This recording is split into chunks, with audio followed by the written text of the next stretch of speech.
Nagbabala ang susunod na hepe ng Bureau of Corrections na sisibakin ang mga tauhan nilang makikipagsabwatan sa mga drug lord. Makibalita tayo kay Nico Sereno. ₱1,000,000. Yan daw ang suhol na ibinibigay ng mga big-time drug lord sa mga jail guard para makapagpuslit na isang cellphone sa loob ng New Bilibid Prison.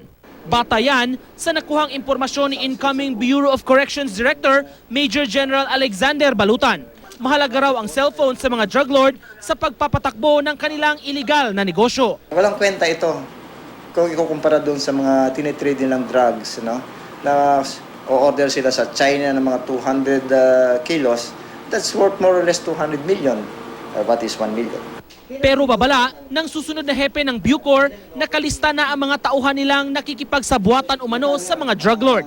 Kasama raw dito ang ilang prison superintendent o mga pinakamatataas na opisyal ng bilangguan. Mayroong 3,000 tauhan ang Bucor sa 7 kulungan nito kasama ang Bilibid. Sibakin natin yung dapat sibakin, kahit sino pa siya. I have the backing of the president, sino matakot.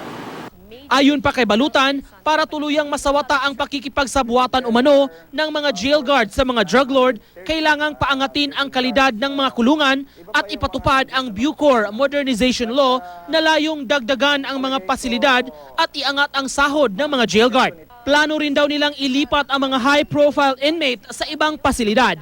Batay sa intelligence gathering ng PNP, nahahati sa 2 malalaking grupo ang kalakaran ng iligal na droga sa Bilibid. Ito ang Presidio side na binubuo ng mga inmate mula sa Luzon at ang Carcel side na kinabibilangan naman ng mga inmate mula sa Visayas at Mindanao. Si Kulangko ang sinasabing leader ng Carcel side. Hawak daw ni Kulangko ang tinatawag na OXO Allied Group na may 8 gang at 7,000 miyembrong preso.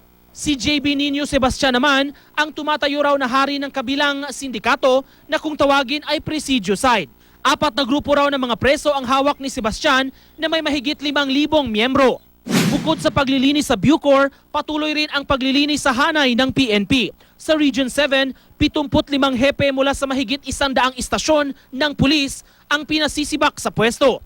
Ayon sa PNP Region 7, Pebrero pa nang iniutos ang paghuli sa top 10 drug personalities sa rehiyon pero wala o kaya'y 2 lang daw ang nahuli sa listahan ng target na drug personalities. Dahil dito, ayon sa Oversight Committee on Illegal Drugs ng PNP Region 7, dapat imbestigahan at maharap sa reklamo ang mga hepe. Pero inirekomenda na lang daw nilang i-reshuffle o kaya'y alisin ang mga ito sa pwesto. Depensa ng ilang hepe, lumipat na sa ibang lugar ang mga target na drug personalities kaya hindi nila matumbok kung nasaan ang mga ito. They should take this as a chance for them to prove themselves. Nico Sereno, Nagbabalita, Pilipinas.